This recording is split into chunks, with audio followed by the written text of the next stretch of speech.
NCIB ಟೈಮ್ಸ್ಗೆ ಸ್ವಾಗತ.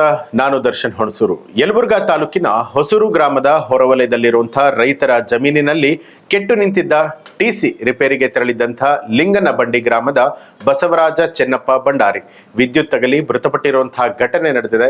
ಸುಮಾರು ವರ್ಷಗಳಿಂದ ಲಿಂಗಸಬಂಡಿ, ಹಿರೇಅರಳಹಳ್ಳಿ, ಹೊಸೂರು, ಕಲಕಬಂಡಿ ಸೇರಿದಂತೆ ಸುತ್ತಮುತ್ತಲಿನ ಗ್ರಾಮಗಳಲ್ಲಿ ವಿದ್ಯುತ್ ದುರಸ್ತಿ ಕಾರ್ಯವನ್ನ ಮಾಡ್ತಾ ಇದ್ದ.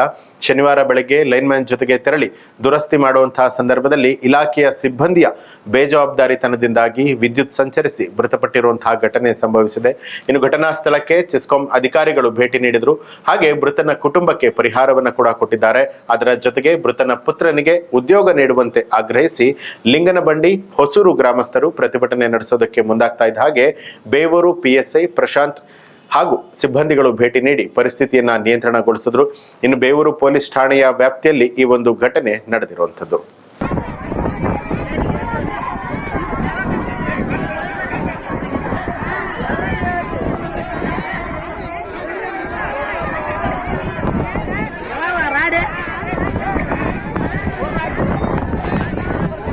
ಇದು ಈ ಹೊತ್ತಿನ ಪ್ರಮುಖ ಸುದ್ದಿ. ಮತ್ತಷ್ಟು ವಿಶೇಷ ಸುದ್ದಿಗಳಿಗಾಗಿ ನೋಡ್ತಾ ಇರಿ ಎನ್ಸಿಐಬಿ ಟೈಮ್ಸ್, ಅಪರಾಧ ಮುಕ್ತ ರಾಷ್ಟ್ರಕ್ಕಾಗಿ.